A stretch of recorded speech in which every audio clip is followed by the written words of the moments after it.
Borodar and Cloistery Cymru, and I welcome you all back to Wales. Now, for all of you that are familiar with this little tiny country in Great Britain, you will know it boasts a proud history that is not only reflected in our castles, but also our mythology and our stories. Wales is known to be the land of song and music, but we are also famous for our stories and our storytelling. It's a great part of our culture, as well as the language that is still alive within our mountains. Now, our towns and villages have all got unique names, and a lot of the time, places in Wales, such as forests, mountains and streams, will tend to have some sort of story, some sort of myth tied to it. At one town within the mountains of Eryri, Snowdonia, there was a sad story that is enjoyed in storytelling in schools in Wales as well as the rest of the world. The story is that of a great hunting hound that was loyal to the end of his master. The story is of Gelert, the hunting hound of Llywelyn the Great.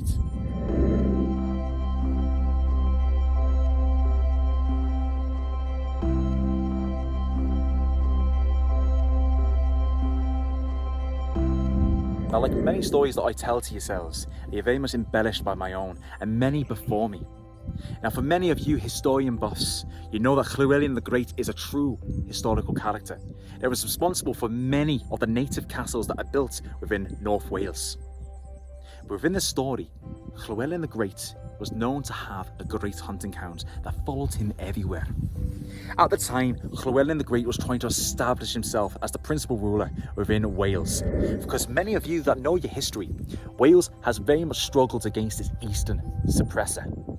To the east, the English military power was able to establish strong foundations along its borders. And in the south of Wales, many castles were built by the Normans and created states known as the Marches. In North Wales, it still stayed true to the ruling of the native princes, and Llywelyn was trying to establish himself as the true principal ruler within that region. Not only trying to compete against political rivals in England, but also of his own countrymen. Now, Llywelyn, like many nobles at the time, enjoyed sport, and one sport in particular was hunting. And at that time, Wales was blessed with many forests that were full of game. Unfortunately, now when you visit Snowdonia, most of these forests are now gone due to the Industrial Revolution and high intensity of farming. But back in Llywelyn's time, the land in the lower valleys of Snowdonia was very much like this: green little paradises, a Celtic rainforest. And Llywelyn and his men were known to be great hunters, and he would take with them stags back into the halls where he would enjoy great celebrations. But one of the reasons that they were able to gain these stags was not just because of their hunting abilities, but was because of their great hounds. And Llywelyn was known to have had a hound so large that it could take down the fearsomest stags in close combat.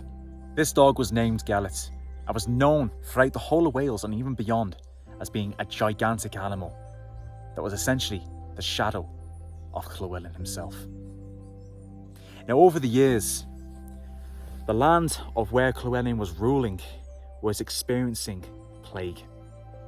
It was not just the peasants in the farmsteads and the villages that were succumbing to this disease, but many nobles also perished, including his beloved wife.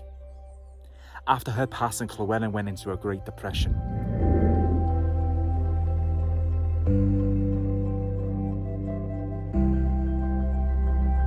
Now, unfortunately for Llywelyn, being grief-stricken could only be a minor time, because as a ruler, he needed to be able to keep the wolves away.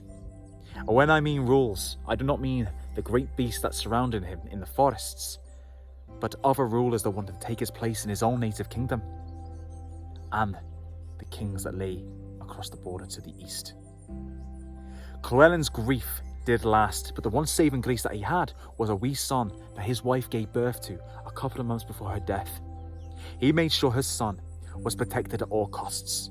His guards would be there around the clock, but unfortunately, the political divisions within his own kingdom was getting too great, and he needed to put this to bed.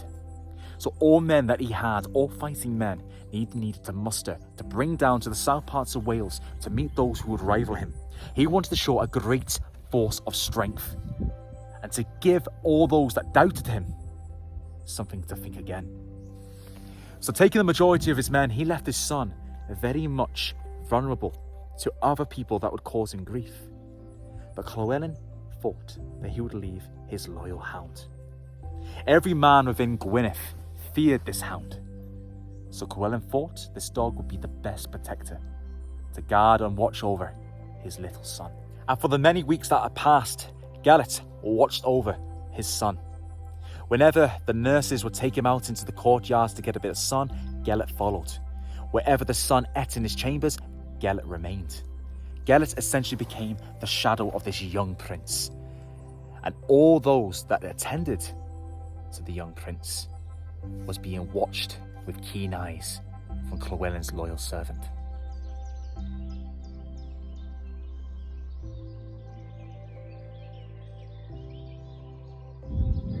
But unfortunately for the young prince, shadows were approaching his homestead.